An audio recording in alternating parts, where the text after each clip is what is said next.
welcome to Spoiler Piece Theater, the podcast that doesn't give a shit about spoilers. We just want to talk about the movies. My name is Dave Riedel. My pronouns are he, him. I write about movies, and I'm a member of the Boston Online Film Critics Association. My name is Evan Crean. My pronouns are he, him. I'm co-chair of the Boston Online Film Critics Association, co-author of your 80s Movie Guide to Better Living, and co-host of the It's the Pictures podcast. And my name is Megan Kearns. My pronouns are she, her. I write reviews for Edge Media Network. I'm a co-host of the Slashers podcast, a member of the Boston Online Film Critics Association, and a member of Gallica, the Society of LGBTQ Entertainment Critics. Yowza. Okay.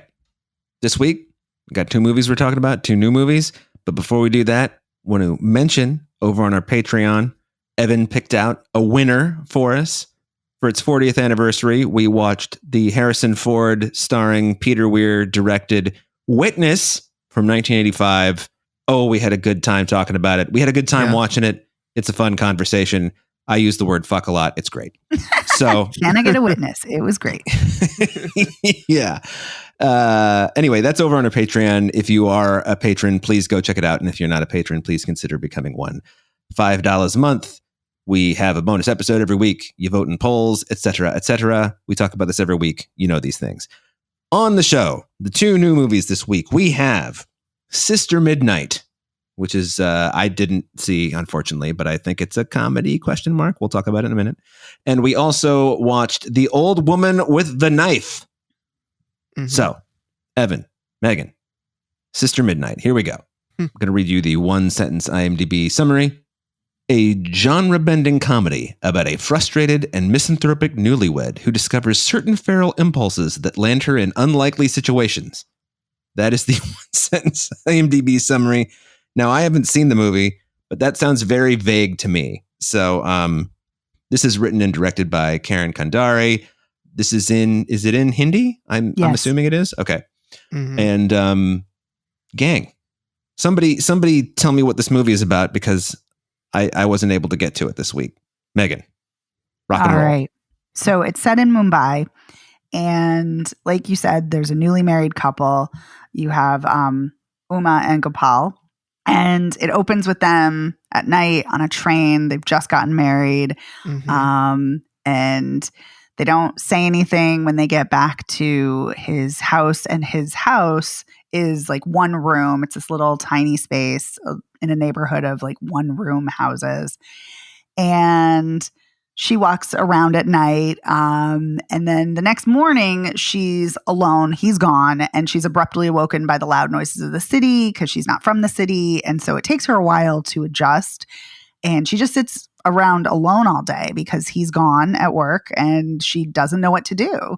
And when her husband comes back in the evening, he immediately passes out. After throwing up. And he comes back like really drunk. Like really Yeah. drunk. He shows up like not even wearing a shirt, really. He's wearing, you know, like an undershirt, and he's just completely wasted, like fall down wasted. Mm-hmm. And so she grabs money out of his hands as he's sleeping, and she's angry, and she goes to get food, and she questions him the next morning, and she challenges him at every step of the way, and she's having none of his shit. And she like calls him a motherfucker a lot.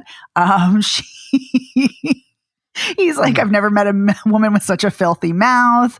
It's very funny. And then so she goes and she buys vegetables, but she doesn't know how to cook. So she's like sitting there on the floor with these veggies, and she doesn't have a knife. So she goes to her next door neighbor and asks for a knife. And the woman's like, a knife to chop vegetables or to cut someone's balls off. So they have kind of like a funny rapport right away. Yes. And so her next door neighbor, Sheetal, teaches her how to cook and teaches her how to make a curry rice dish, which he loves. And then she goes back later and she's like, hey, can you teach me more? And she's like, no, that's all there is. It's really easy. And so then they start spending time together and walking around the streets, but there's really not much for them to do because they make a comment about how like, oh, should we go past that dumpster again or that pile of trash over there? So they don't feel like there's really anything. But Sheetal is happily married. She really loves her husband. He's away for work frequently, but when he's home, they're very loving and very affectionate with each other. And Uma's just not feeling that. She's always pissed off at her husband. She's always frustrated. She gets a job at night cleaning an office, a shipping office, and she becomes friends with this gentleman who works there and who gives her a ride home on his bicycle. And then she also becomes friends with this other group of trans women who are always like complimenting her, and they sit together and drink tea. Mm-hmm. And there's like a sweet scene where she puts her head on her friend's shoulder. And so she's making friends. She's got a job, but she still is just not fulfilled. And then people keep commenting and asking, like women are stopping her in the street, like, you're so pale. What whitening cream are you using? Like and they mean it as a compliment. Mm-hmm. But she's sick and she goes to the doctor, and she's gone a couple times. And one doctor says, oh, you have an imbalance in your ear, and just take some aspirin. Then another doctor says, oh, you just have a stomach bug. It'll be fine. Drink flat cola is what he tells her. And she's like, excuse me? Yeah. So, but she's not getting better. And so, but she doesn't get better until she comes across a goat, and she kills the goat, and she drinks the goat's blood. Yeah. And then she kind of like blacks out in the middle of it too. Mm-hmm. She's like, she sees the goat, blacks out, and then wakes up, and it's like dead on the ground with like a pool of blood, and her like mouth is like covered in blood. Yeah. And she immediately starts feeling better. And then there's a montage where she is killing birds and chickens, which are obviously birds. And she apologizes to them for killing them, and she wraps them up, and she keeps them in dresser drawers, like they're little mummified corpses, essentially. But then the goats and the birds come back to life. And in a very kind of campy way, and it feels like almost like Ray Harryhausen stop motion, but Ray Harryhausen was like, a master at what he did. This looks very clumsy. Yes, this looks like very campy version of that. So yeah, and she also, before that, she like had to cover up when she was in the sun, and she gets cold and all of this and that, and she still has to not stay out of the sun, but she like makes sure she's always wearing sunglasses and under an umbrella when she's at the beach. And so then she and her husband have this like really kind of honest conversation and she admits what's going on. She's like, I don't know what I am. I don't know what's happening, but I have a plan. And I know it's weird, but this is the plan. So yeah. And then they eventually have sex, and he consents to having her bite him. And the problem though is that he doesn't come back, and he's dead. Yep. Like dead, does not come back. And she is distraught over this because she saw him as a friend and then, a lover. And she builds a shrine to him, but his body is like decaying rapidly, or maybe just so much time has passed, and like his ear is falling off and flies are buzzing around. And yeah. There's still all the dead animals in there, but are like coming to life as like stop motion little versions zombies. And like running around and squeaking and squealing and flying into things. Mm-hmm. Mm-hmm. And I'm sorry, Dave, your face is something else. Yeah, when you said you only made it a few minutes in, I was like, oh boy, what did you missed, my friend? Missed the whole movie. No kidding.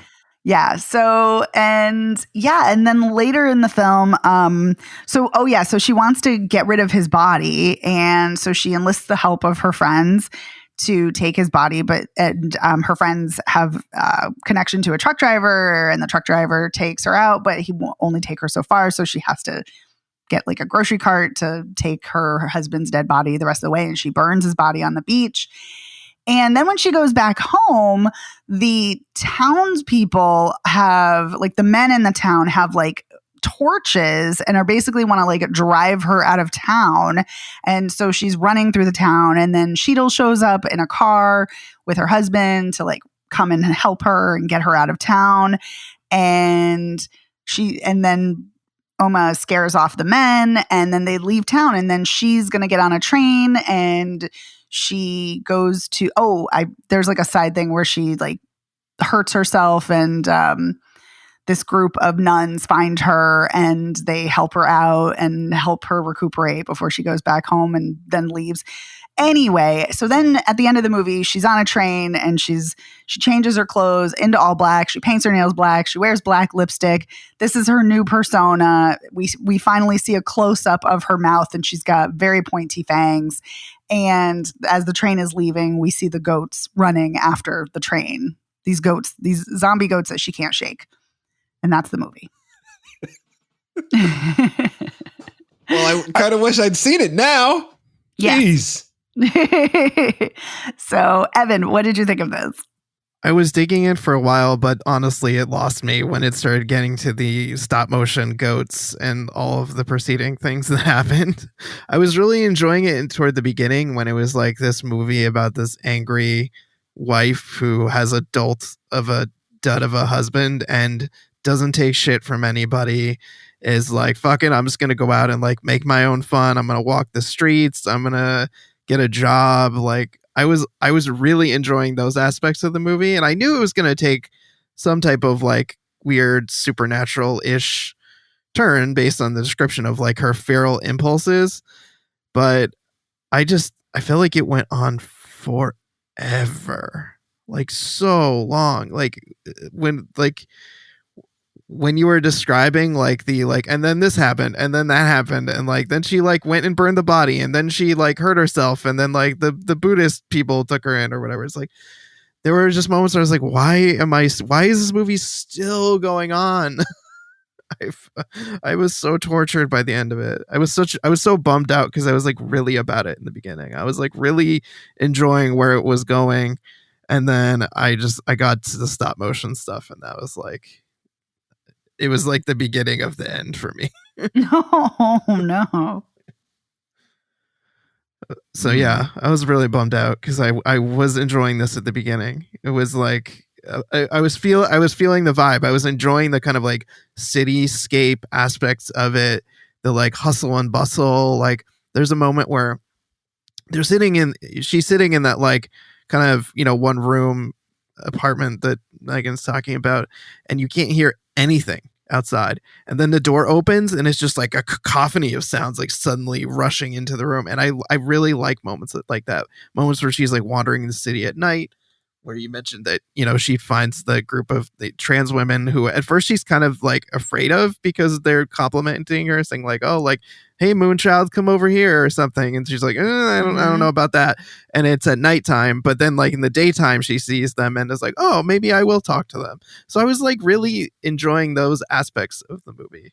It's like, okay, I'm kind of here for like the city elements. I'm here for this person like escaping the like doldrums of like being a homemaker in this situation where there's like nothing to do and nowhere to go other than just like wander the streets. And like you said, I really enjoyed the relationship with the neighbor, because the neighbor at first is like really annoyed by her, like, kid, why are you bothering me? Like, I don't want to like deal with you. And then like a few scenes later, they're like they're like sitting in the park, and this woman has like her head in her, you know, in her lap, and she's like brushing her hair, and it's like now they're friends. Now they're having a great time together. So I enjoyed seeing that too.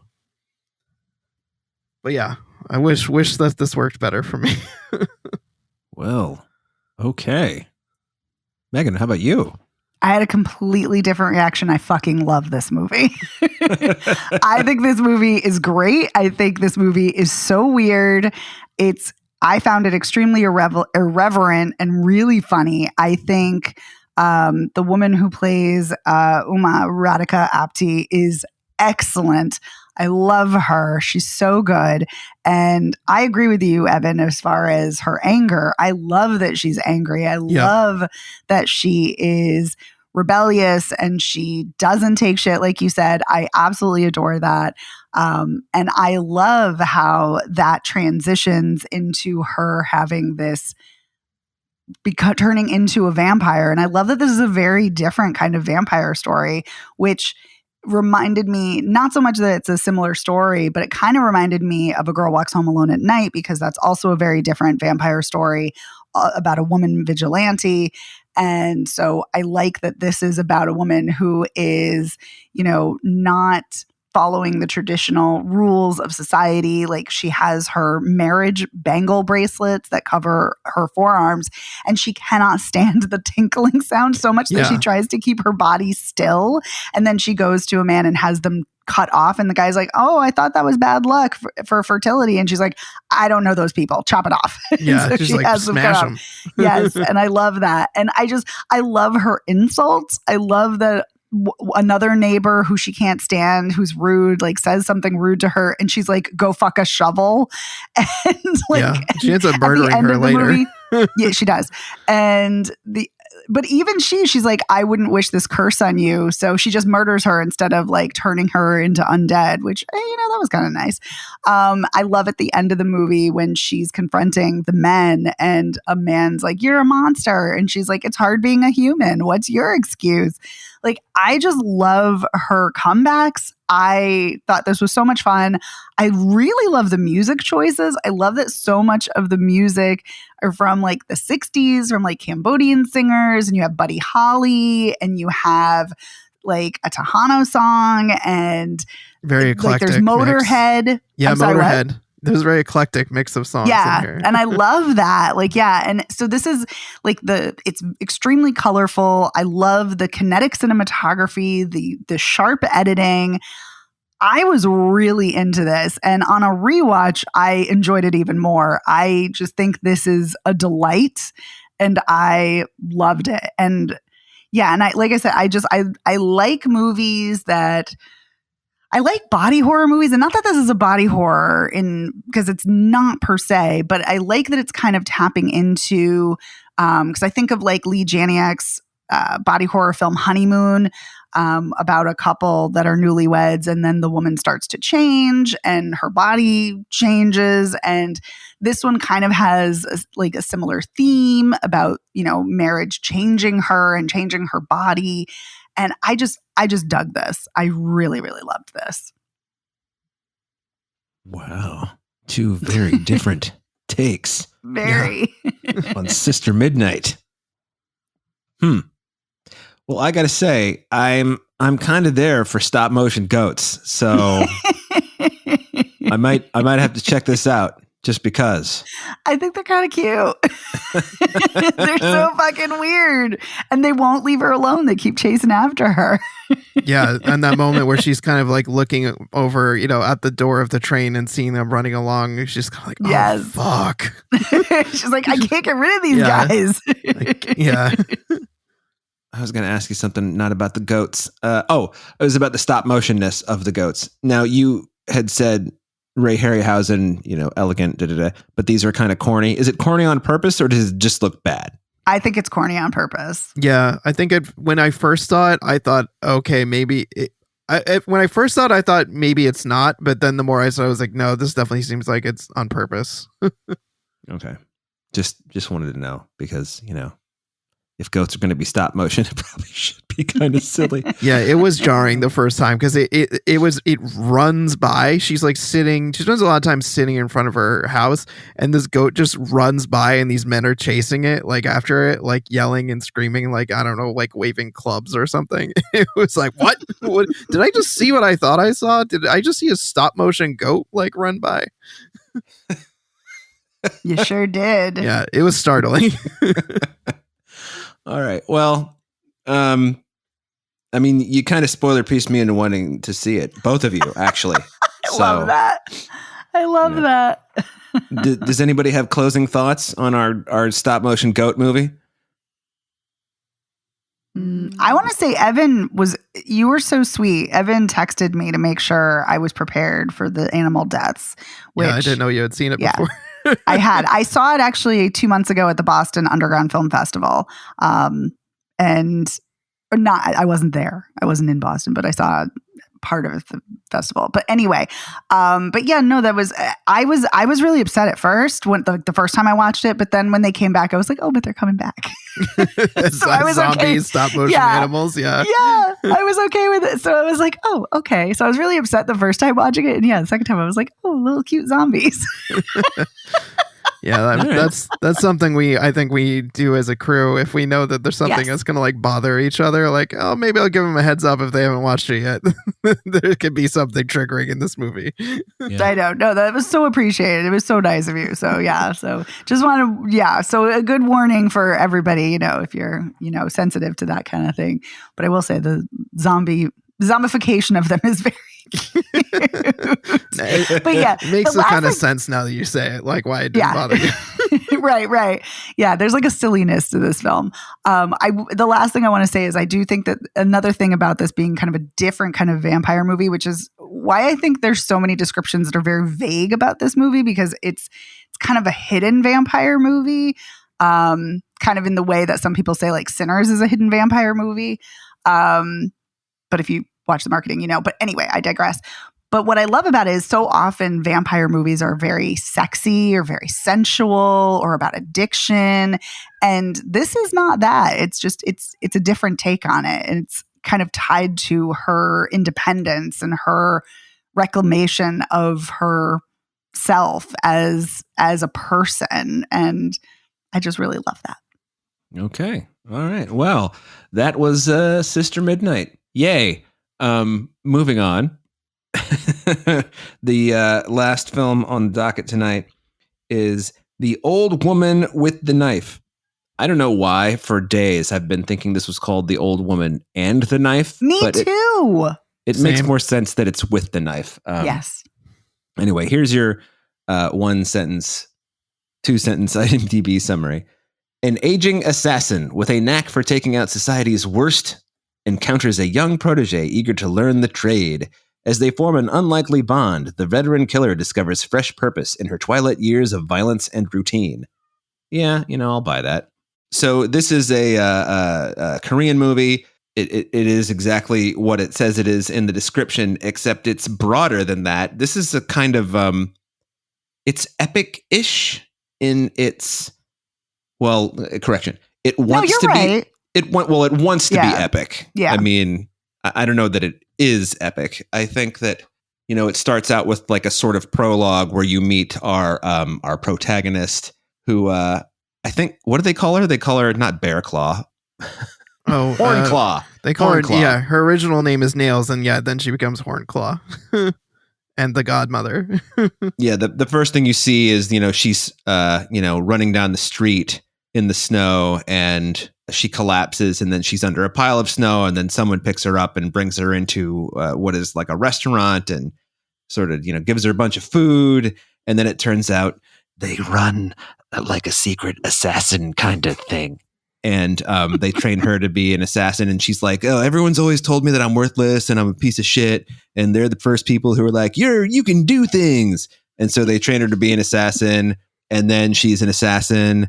And then one of the people she assassins, her kid or his kid sees it and he's like, oh, but you were nice to me. Why did you kill my dad? And she's like, because your dad was a fucker. And then years and years later, she's old and she's the godmother assassin and she's assassinating. And then there's this new protege whose name is Bullfight, which I got to say, of all the names that somebody could have in a movie about assassins, Bullfight is the worst name anyone could ever have. It's worse than Hornclaw. Maybe it's a bad translation because, it is pretty terrible. Yeah, maybe it's a bad translation. I don't know. My Korean is not great. So she sort of, this guy is like, be my mentor. And she's like, yeah, all right, I'll be your fucking mentor or whatever, protege. And then it turns out he's got a secret. And it turns out that's the kid whose dad she killed with the claw hammer. Well, the claw end of a hammer. Yes. Right. And then they're trying to kill each other and they're killing each other forever. And then she kills him. And then she's not dead herself, although she's almost dead. She gets stabbed in the hand and then she's got like a fake hand and she's getting her nails done. And the woman doing her nails is like, hey, you want me to do your other hand the same way? And she puts down her fake hand. She's like, no, you do it like you want to do it, nail person. And then, like, what the fuck is this movie? That does happen, yes. I'm Sorry, your description, David's amazing.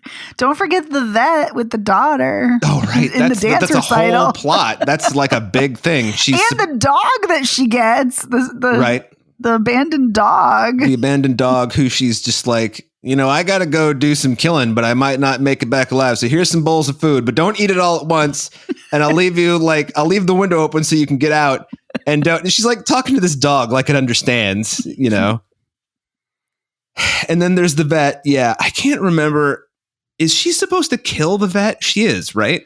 Later, yes. Because he engineers the situation, right? Doesn't Bullfight put a hit out on him or something like that? Right. Well, there's that, but also even before, because something about he's a loose end who knows too much about her or something, so she should have killed him. And then the guy Bullfight has the hit put out on him. Yeah, the vet rescues her. She's early in the film, she has to kill this other guy who's been at the agency forever.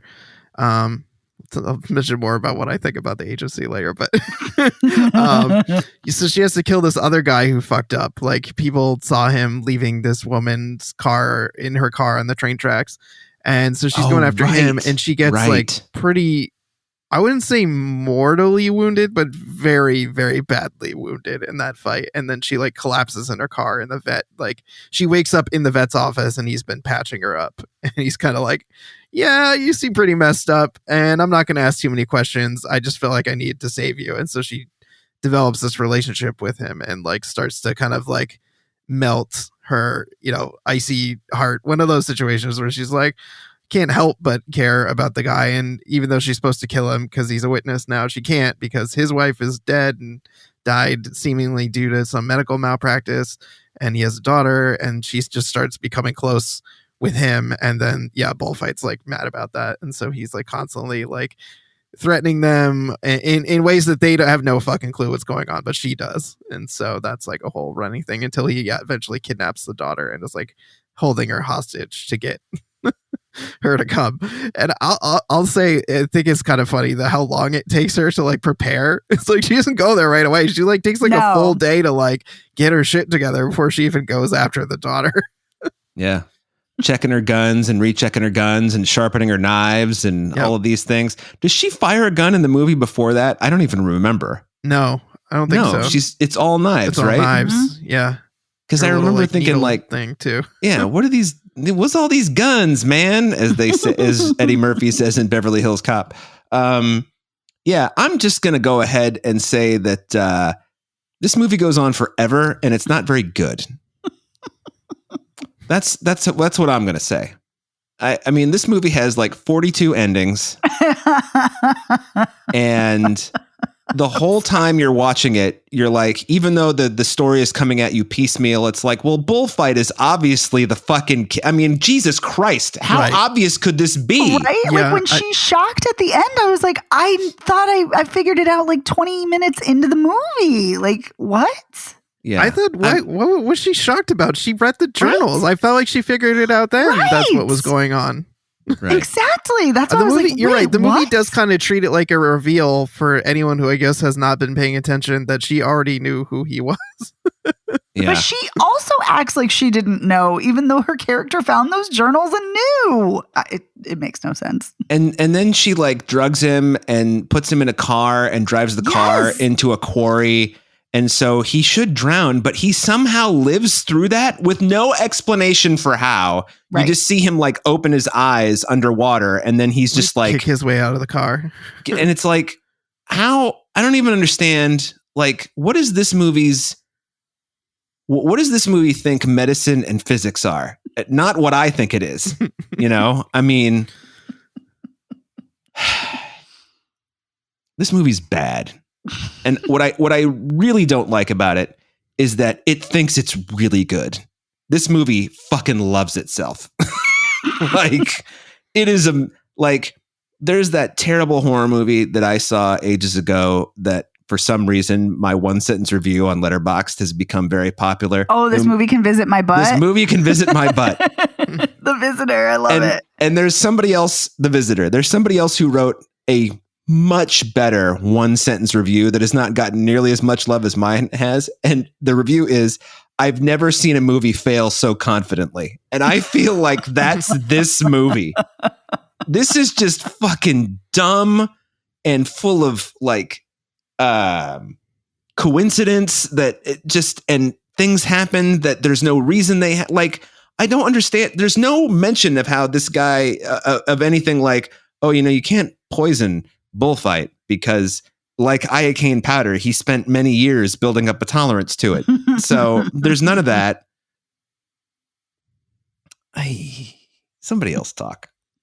Just, I found this movie fucking, I was into it like at the beginning when she's like first learning from the couple about the prologue. The prologue. I'm like, oh, this could be kind of cool. And then it just sort of settles into this sort of rote, revenge tale, one last job.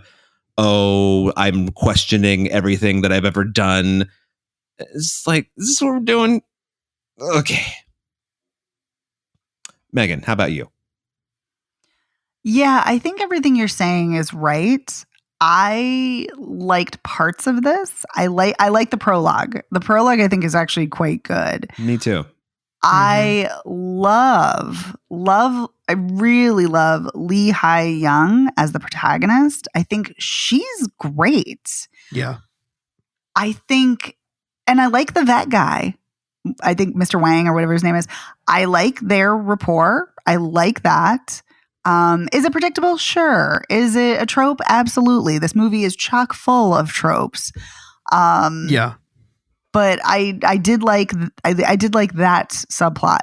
What I didn't like was everything else. I think there's a lot of bad acting. I think it's extremely convoluted, unnecessarily complicated. And I feel, there are movies that can have a lot of different characters, lots of different subplots, and they work quite well. This is not that movie.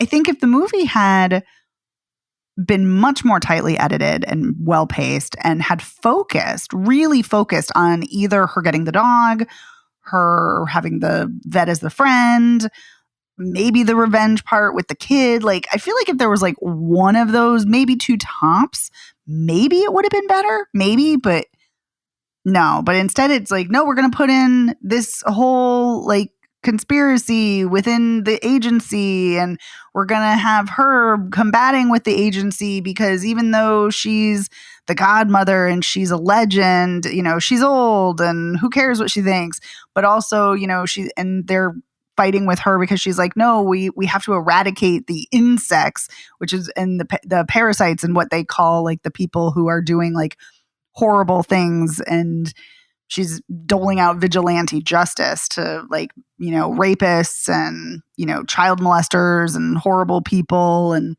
people ripping off old people. So I feel like there's like 50 million ideas in here. And I know this is based on a book, and maybe it works better. Maybe it works well in the book. I don't know. But here, none of it works. So I like the lead actress. I like her. I wish I had focused more on her. And I kind of like her relationship with the vet. But this was just, I don't think it's well written. I don't think a lot of it is well acted. The pacing is bad and the editing is bad. So yeah. So I don't know if it's a bad movie. Maybe it is. But yeah, but I liked certain things, but overall it felt tedious ultimately. And why did it have 92 endings? Evan. You will be surprised to learn that I actually really enjoyed this movie. I am actually not surprised. I had a feeling you would, and I'm glad. I would have felt so bad if we all hated it. Yeah, I mean, I think I definitely see a lot of the criticisms, and I don't disagree with some of them. I do think it's too long. I do think it's unnecessarily convoluted, because there were a lot of times where I was like, I feel like I'm paying really close attention to this, and I'm still very confused about the relationships of some of the characters. Mm-hmm. Like, there's the guy who's got, the limp, and it's like, oh, he's so-and-so's son. I'm like, wait, whose son is he? I thought Ryu's son got killed when, I'm like, wait. So there were things like that to me that just didn't make sense or seemed very convoluted. But I was in it. Like, the movie sucked me in from the beginning. And it's especially brutal at the beginning too, with the like that guy tries to rape her and she kills him, and that's how she kind of gets inducted into this agency. Oh, right. That American is an American soldier, right? Yeah. Yep. And then like at first that dog is injured, and I was like, oh no, is this dog gonna die? And then like that's what I thought too. And I'm like, oh good, she rescues him. But then didn't he die later? That's what I was also confused about. I was like, is the dog dead? So there, why is she taking so long to go and try to rescue this girl? Like you said, why are there so many endings to this movie? Like when she's getting her nails done, then there's that whole like badass scene where she's like walking out at the end. They're playing like the exciting music, like the old woman she's with gonna the like knife kill is that like, guy. is like back at it again. She's like, it definitely seemed like it was like queuing up for like this could be like a whole franchise like kind of ending. You know what I mean? Maybe, yeah. But yeah, I was into it. I was into the like world where there's this like agency that like considers themselves like a pest control agency, and they have reports. They have like murder reports and paperwork they have to fill out. Like, oh, I killed this guy, and struck him here and here, and like I'm just like, and then she puts her paperwork in. They're like, oh, you could have used the app. I'm like, this agency is an app where they're like filing their murder paperwork. It's very John Wick, but without all the like lighting and stylized elements. Yeah, I think there are some moments that are quite stylized, and I was enjoying those pieces of it. I enjoy the action scenes in this. Like, I love the scene with the fire extinguisher where she just like blows the fire extinguisher like all over those guys and just like stabs the crap out of them.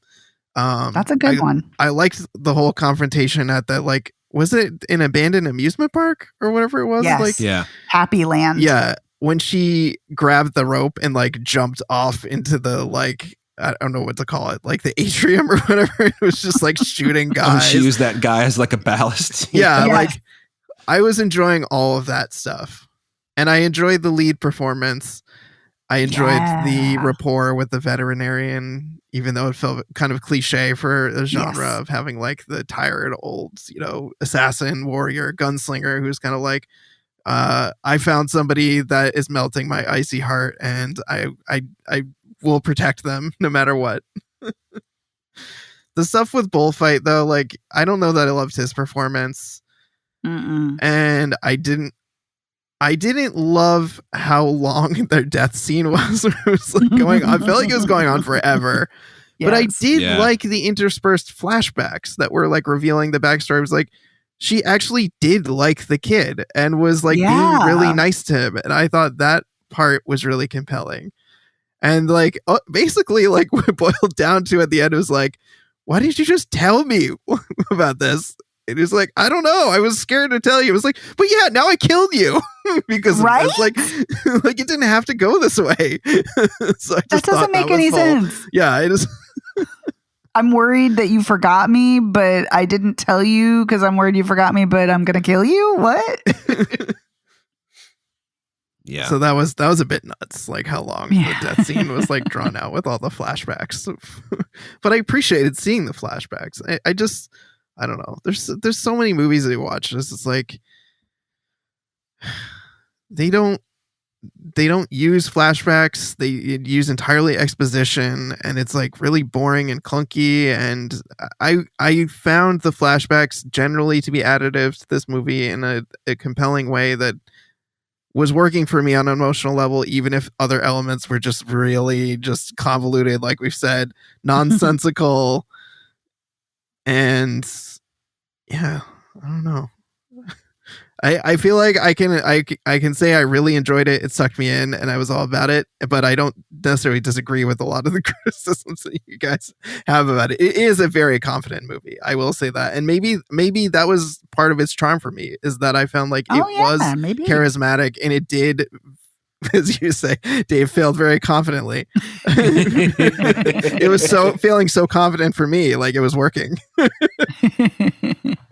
To be fair, I'm sure that I would have liked this a lot more, but one of the things that took me out like right from the beginning was the absolutely horrible CGI blood work that is just not even, because now there are some movies you're like, the CGI, it's CGI, but it's better than most. but this is just like C- level, just bad CGI blood. And this movie obviously had a budget. I mean, there's some real money being spent in this movie, and not on the special effects, apparently, or the computer effects, I should say. I mean, I guess they spent all of the money, on stunt people. Probably. I feel like all the stuff in the end seemed like it was very like high budget action stuff that probably chewed up most of the movie's budget. Yeah. But this is one of those movies where it was so convoluted for the sake of being convoluted that I was just like, I just kind of gave up trying to. I was just like, I don't give a shit. Fucking kill who you got to kill. Obviously, it's going to be this fucking guy, and it's the kid. Just like, get on with it. This movie's fucking 2 hours and 6 minutes long. God damn it. Although I do actually, most of the time when one of us is like, I hated it, and another person's like, I liked it, I'm like, really? But Evan, I think I understand though, I'm making sense here. Yeah. I mean, because, if you sort of look at it objectively and you look at the filmmaking, it's pretty well done. It's just that there, for me, there's more stuff that doesn't work than does work. And, and you two both know how I feel about CGI blood. It just drives me insane. Yeah. So in a way that it probably shouldn't, I should probably get over it, because so many like 90% of movies are CGI blood these days. But I feel like even Clown in a Cornfield last week had better CGI blood, So, the chainsaw in the cornfield. Yeah. Mm-hmm. Oh, well, can't win them all. That's true. Well, unless, it's Evan, in which case they did win with you this They week. did. So there you go. Yeah, but it was, it was 1 out of 2. Sister Midnight didn't work for me, but this movie did. And Sister Midnight really worked for me, for Megan, but this movie, not so much. But I like the lead performance, and I love seeing. Listen, there's not enough roles for women in their 60s. Yeah, and she so was very good. I love that it's there's a woman assassin in her 60s. Like it's a great premise. So yeah, and she's good enough that she can pull her punches or fail on purpose, like that whole thing where she's like being buried alive, basically, and he has to rescue her. Yeah, I was like, wait, you did that on purpose? She's like, yeah, hell yeah, I did. You think I fucked that up by accident? I know. It's great. I do love that she's like employing lots of different, like she usually reverts to knives, of course, but she does employ different tactics like poison or like, faking her death. Like, anyway, I kind of love that. I mean, I loved there was like that point where there was like the one henchman that was left and he was like kicking her on the ground and she just cut his like Achilles heel. Yeah. Mm-hmm. She sure showed him. Yeah. I also love like right from the start, and then it happens again at the end. Like she's using a hairpin for poisoning. And I love that because it reminds me, I mean, it's been used in other things. So it's not unique to these two films, but it just reminded me so much of Titane, which I love so much because she kills with using a hairpin. Anyway, it was great. Yeah. I also was bothered by how much she threatened the admin at the corporation. Oh, the lady with the glasses. Yeah, every other scene, she's like, I'm going to kill you. Except they need your help this time.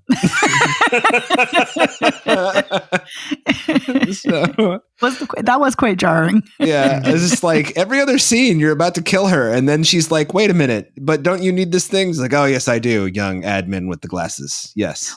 But then the admin is also weird because she's like, oh, good luck. I hope you make it. And then she's like, fuck you. You're on your own. Like, I know. I was like, wait, what? Yeah. The loyalties in this organization are very questionable. Yeah. Yes. Very unprofessional. Yes. Could have used a few more CGI zombie goats, I guess. I don't know. Always. All right. Well, we have lots of opinions on Old Woman with the Knife, but do we have any more to say before we wrap it up? No, not for me. Okay. Evan, seems like it's a high praise. I mean, I had fucking fun. Yeah. That's all right. I'm not going to be shy about that. Yeah. No, nor should you. Okay, well then let's recap. I think Megan is a yes on Sister Midnight, and Evan is a hell no on Sister Midnight. Yeah, that's accurate. Yeah, Sister Midnight is one of my favorites of the year so far. Okay. So yes, definitely high praise. And then The Old Woman with the Knife. Well, you know where I stand. It's a hell no from you. Yeah, exactly. And Evan is a yes, and Megan, you're also a no. Sounds Yeah, like. I'm a no, but the lead performance is great. Yeah.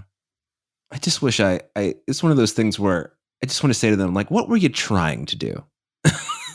Just because if the final movie is what you thought you were trying to do, I'll give you a few extra points. But all right. Anyway, that's Spoiler Piece Theater. Thank you very much for joining us. I want to thank our amazing editor, Otto Clammer, for making us sound great week in and week out. Thank you, Otto. Thanks, Otto. Thanks, Otto. I want to thank our sponsor piece patron, Heather Sachs. Thank you, Heather, for being our sponsor piece patron. Thanks, Heather. Thanks. You can find Spoiler Piece Theater anywhere you get podcasts. Our website is spoilerpiece.com. On social media, we're Spoiler Piece Theater at Facebook, and we're at Spoiler Piece on Twitter, Instagram, and Letterboxd. We're also on Blue Sky and Threads, some form of Spoiler Piece in there. I can never remember the names of there's too many. If you would like to email us and have a nice back and forth debate about the pluses and minuses of The Old Woman with the Knife, our email address is spoilerpiece@gmail.com, or you can give us a call at 862-21-PEACE. And explain to us, to Megan and me specifically, what is it about The Old Woman with the Knife that worked for you? What is it about Sister Midnight that did not work for you, et cetera, or any of the other movies that we talk about on the show. If you like the show, please rate and review us by going to ratethispodcast.com/spoilerpiece, or you could rate us directly on Spotify and Apple Podcasts. That always helps us out. And if you really, really like the show, please consider joining our Patreon. As I mentioned at the top, we talked about the 1985 Harrison Ford starring Peter Weir directed movie Witness. Had a lot of fun with that conversation. And yeah, that's Patreon for you. My name is Dave Riedel. I write about movies. I'm a member of the Boston Online Film Critics Association, and I'm on Instagram, Letterboxd, Blue Sky, and Threads. Dave Sees Movies, or David Riedel on Blue Sky. Yeah. My name is Evan Crean, co-chair of the Boston Online Film Critics Association, co-author of Your 80s Movie Guide to Better Living, and co-host of the It's the Pictures podcast. You can follow me on social media as Real Recon. That's real as in film reel. And my name is Megan Kearns. I write for Edge Media Network. I'm a co-host of the Slashers podcast, member of the Boston Online Film Critics Association, and a member of Gallica. You can follow me on Blue Sky and Twitter at OpinionS World, or on Instagram and Letterboxd at The OpinionS. And that's the show, everybody. See you next week. Bye. Bye. Bye.